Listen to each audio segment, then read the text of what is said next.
Iraq में Baghdadi के आतंकियों की एक और नई चाल का खुलासा हो गया, जिसके जरिए उनकी ये लड़ाई इतनी लंबी खींच गई। खुलासा यही हुआ है कि उस रेतीली जमीन पर आईएस के आतंकियों ने अपने दुश्मनों को रोकने के लिए बहुत पहले से ही ऐसा जाल बिछा रखा था कि तेज रफ्तार कदमों पर फौरन ब्रेक लग जाए।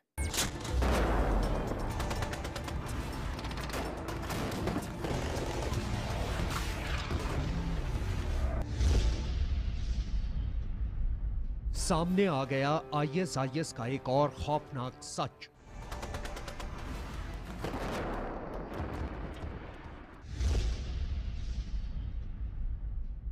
ऐसा सच जिसे सुनकर दहल गई दुनिया।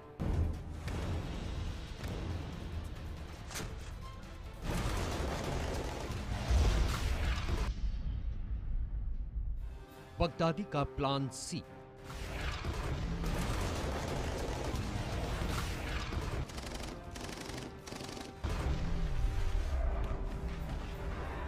काली रात के वक्त आसमान से नीचे उतरती ये चमकीली शय बेशक आपको आतिशबाजी का गुमान दे रही है, लेकिन सही मायनों में देखा जाए तो ये आसमान से उतरती वो सफेद और चमकीली मौत है जिसकी जद में आने के बाद अकेला इंसान ही तबाह नहीं होता, उसकी नस्लें तक बर्बाद हो जाती हैं।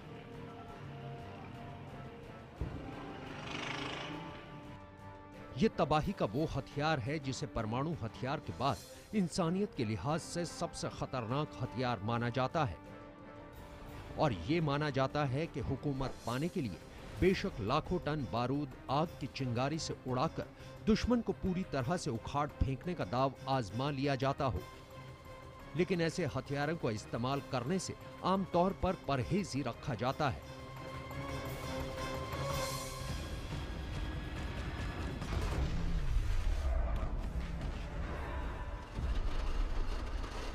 लेकिन जब से बगदादी का पाला इराक और सीरिया की तैयार सेना की टुकड़ियों से पड़ा है, वो बुरी तरह से बौखला चुका है और अपनी इसी बौखलाहट की वजह से वो इराक और सीरिया की रेतीली जमीन पर तबाही के ऐसे हथियारों का धड़ल्ले से इस्तेमाल कर रहा है। गरज ये कि उसे और उसके कमांडरों को इराकी और पेशमर्गा सेना की घेराबंदी से निकल भागने का मौका मिल जाए।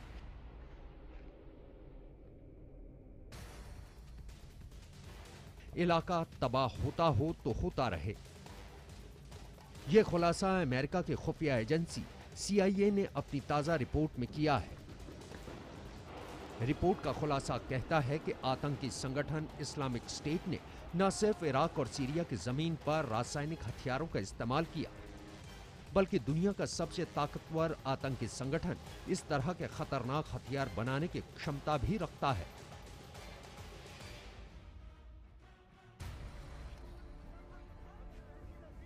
यानी ISIS केमिकल वेपन यानी रासायनिक हथियार का प्लान उसके करीब करीब आखिरी दांव की तरह माना जा रहा है, जिसके दम पर वो इस रेतीली जमीन पर हार चुका अपनी जंग का रुख और नतीजा दोनों बदलने का मंसूबा बांधे बैठा है।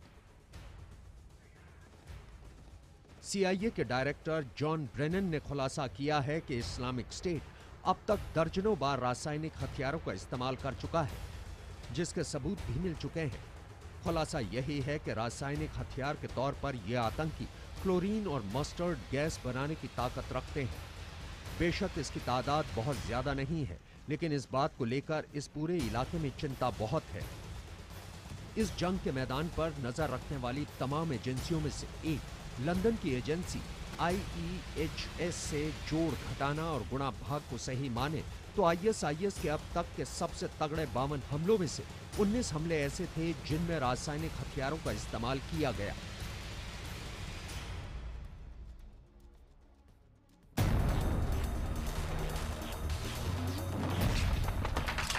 अपने दावे को सही ठहराने के पीछे एजेंसी का तर्क यही है कि इराक की जमीन से जब जिहादियों के पैर उखड़ना शुरू हुए तो उन्होंने इराक और कुर्दिश सेनाओं के बढ़ते हुए कदमों को थामने के लिए ये दांव चला था।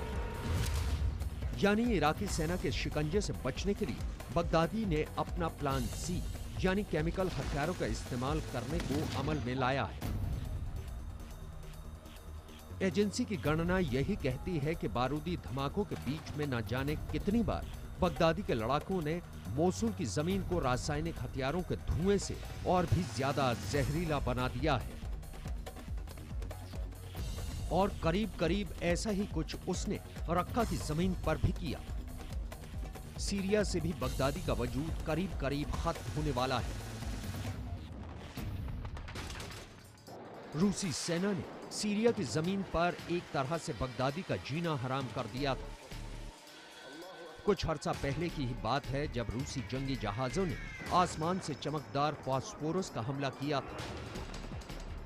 दरअसल खुलासा यही है कि यह रूस की जवाबी कार्रवाई थी। सीआईए के डायरेक्टर की बातों पर यकीन किया जाए तो बगदादी के जिहादियों की रासायनिक हथियारों के खरीदारों और व्यापारियों तक पहुंच है। ऐसे में उन्हें रासायनिक हथियारों की खेप मिलना कोई मुश्किल काम नहीं है। सीआईए का खुलासा यही है कि सद्दाम ने उत्तरी इराक के मोंटाना में रासायनिक हथियारों की एक फैक्ट्री बनाई थी। जब आईएसआईएस ने इस इलाके पर कब्जा जमाया तो उसे सद्दाम का वो खजाना मिल गया। जबकि सीरिया में रासायनिक हथियार बनाने की 16 फैक्ट्रियां थी। खास तौर पर अल मुंथना नाम की जगह पर मस्टर्ड गैस, सेरीन, तबून और वीएक्स बनाए जाते थे। आईएसआईएस के मुखिया बगदादी ने रासायनिक हथियार तैयार करने के लिए एक खास यूनिट भी बनाई है। खुलासा यह भी है कि बगदादी खास तौर पर केमिकल हथियार बनाने के लिए पैसे पानी की तरह बहा रहा था। तेल के कुएं से होने वाली आमदनी का एक बड़ा हिस्सा उसने रासायनिक गैस बनाने पर खर्च किया। इराक के मोसूल विश्वविद्यालय की प्रयोगशाला का भी केमिकल हथियार बनाने में जमकर इस्तेमाल किया गया।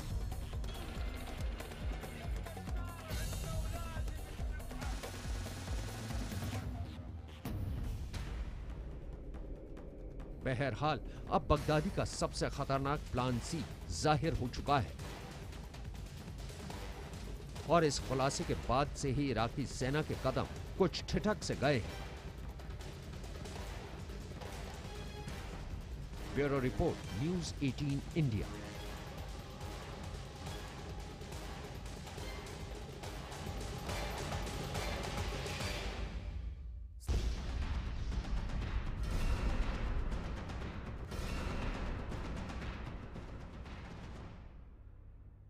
इन दिनों इस्लामिक स्टेट के जिहादियों को खदेड़ने के लिए जंग चल रही है। क्या अजीब इत्तेफाक है, इस हादसे में हजारों लाखों जिंदगियां तबाह हो चुकी हैं और अब इसी तबाही के मंजर से निकली कुछ जिंदगियों ने उन लोगों की जिंदगी तबाह करनी शुरू कर दी है जिन लोगों ने पूरे इलाके की जिंदगियों को हादसे के साथ जीने के लिए मजबूर कर दिया था।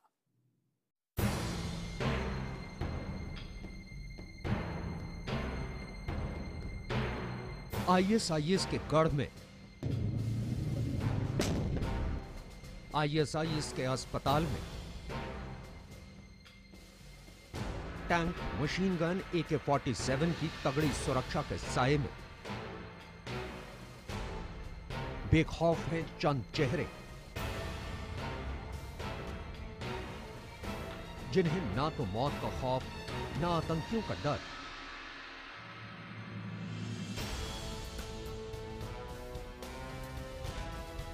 उनके निशाने पर हैं बुरी तरह से जख्मी आतंकी। जिंदा आतंकियों के शरीर से गायब हो रहे हैं जिस्म के पुर्जे। 85 से ज्यादा जिंदा आतंकियों के लुट चुके हैं अंक। सामने आ गई बगदादी की बेईमानी, दरिंदों में दहशत।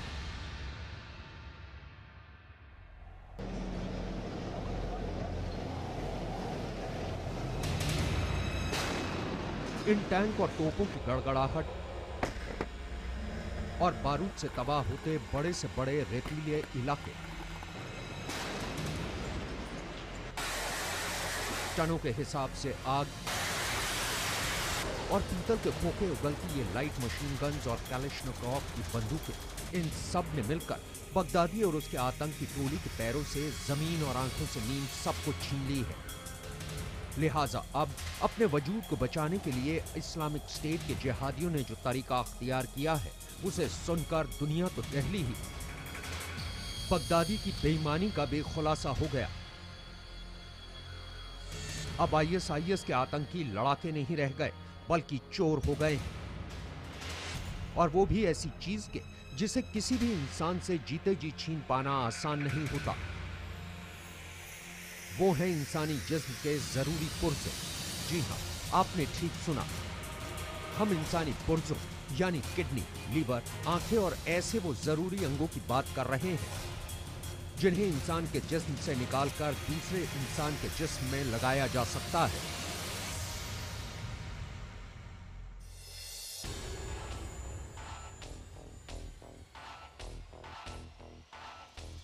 मोसुल से बेशक आईएस के पैर उखड़ रहे हैं, बेशक आतंकियों की ताकत का दरिया करीब करीब सूख चुका है, बेशक इराकी और कुर्दिश फौजों के हमलों के जरिए वो खदेड़े जा रहे हैं। इसके बावजूद आईएसआईएस के गढ़ में आसानी से घुसने का हौसला किसी जासूस तक में नहीं है, और ना ही किसी इराकी, अमेरिकी, रूसी या सीरियाई सेना की टुकड़ी में।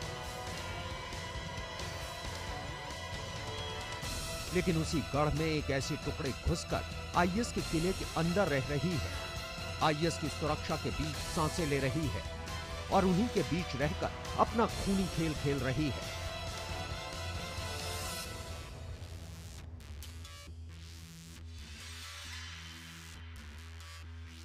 वो टुकड़ी आईएस के अस्पतालों में जाती है धड़ल्ले से और वहां इलाज करा रहे आतंकियों के अंग चुराकर वहां से गायब हो जाती है।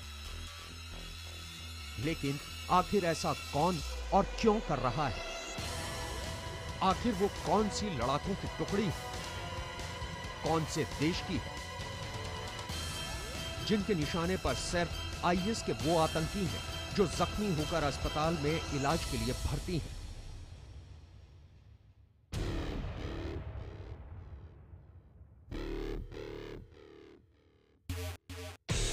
ये टुकड़ी उन आतंकियों को मारती नहीं,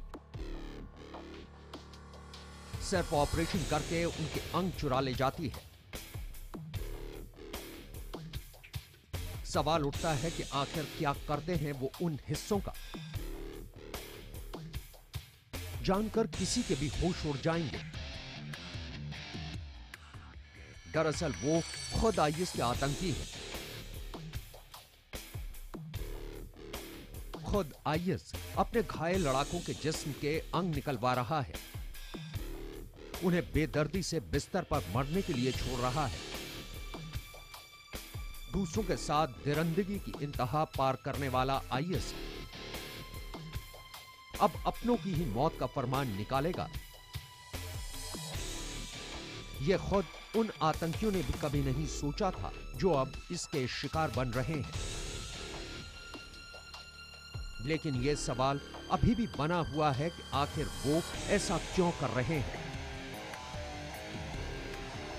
दरअसल आईएस के आतंकियों की कमाई का असली जरिया खत्म हो चुका है। हथियारों की खरीद, रसद और दूसरी सहूलियतों के लिए तेल उनकी कमाई की पहली और आखिरी वजह थी, लेकिन अधिकतर तेल के कुएं वाले इलाकों से उन्हें खदेड़ दिया गया है। लिहाजा अब आतंकी अपनों की लाशों और जिंदा घायलों पर ही टूट पड़े हैं। अब आईएस के पास इलाके में रहने वाले अमीरों से वसूली, किडनैपिंग, उनके समर्थकों से मिलने वाली रकम ही उनकी जंग जारी रखने का जरिया है।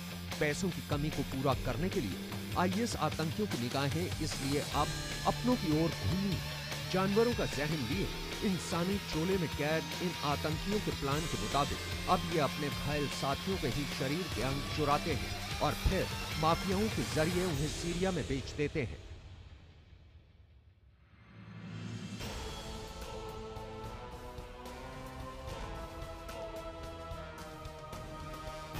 हालांकि अंग निकालने का काम आतंकी पहले भी करते थे,